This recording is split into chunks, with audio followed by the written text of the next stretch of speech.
Performances, shadows that appear only on film, home movies made for one person to view, snuff films, the worldwide phenomenon of live streaming everything, and even movies made to open our world to terrifying otherworldly creatures.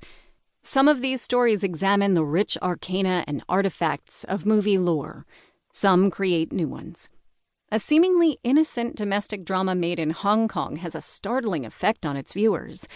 A serial killer in Pakistan wants his execution televised all over the world. A film set in Kuala Lumpur is host to dark and hungry ghosts. A moviegoer obsessed with a lost documentary made by Werner Herzog discovers more than he bargained for. These are only a few of the stories featured herein. I invite you to this journey into the surreal, the uncanny, the dark hidden behind, in front of, and even within the silver screen. With thanks to realrundown.com for the historical information. Das Gesicht. Dale Bailey. A fly alights on the table, grooms itself, is gone. Even now, after all these years, it is all the old man can do not to recoil. Even now he remembers the flies. Even now he dreams of them. He looks at the woman across from him. She is young, impossibly so. His experience of aging, and he is now irrefutably old, born at the rag end of a long-dead century, is that he lives on unchanged, while everything around him grows progressively younger. His infirmities give this notion the lie. He looks at the world through a film of cataracts. Constipation binds his guts. But inwardly, he feels the same as he'd felt 5 decades ago. Inwardly, he is terrified. Udo Helt's words have lodged inside his head like fishhooks.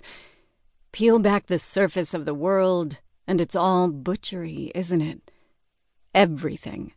Butchery and filth and corruption. What will this young woman, this Eleanor Farrell, make of the sentiment, he wonders? For it's Udo Helt who brought her here. She's come to ask about das Gesicht. She's come to ask about the face. He'd nearly turned her away. He'd spent more than 50 years trying to unlive it, disremember it, undream it from his dreams. And if he had not been entirely successful, neither had he wholly failed. He was 88 years old. He'd spent the first third of his life chasing down his aspirations. He'd spent the rest of it running away from them. He'd renounced the calling that had summoned him across an ocean to the broken shelf of a continent not his own. He'd forsaken the lush boulevards of Los Angeles for the grimy streets of Brooklyn.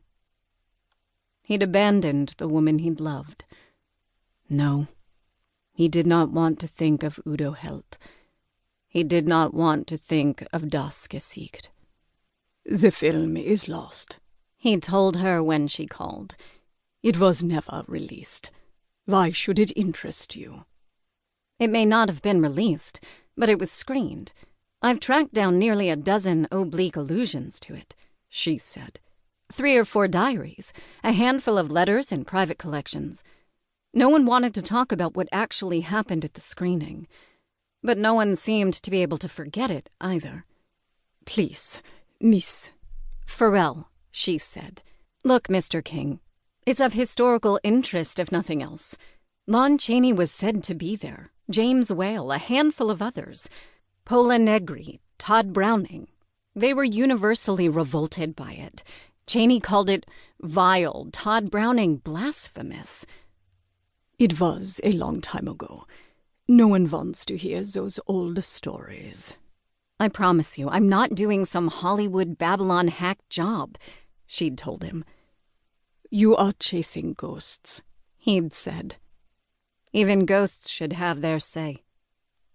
And then, to his undoing, you should give her a voice. After all, you...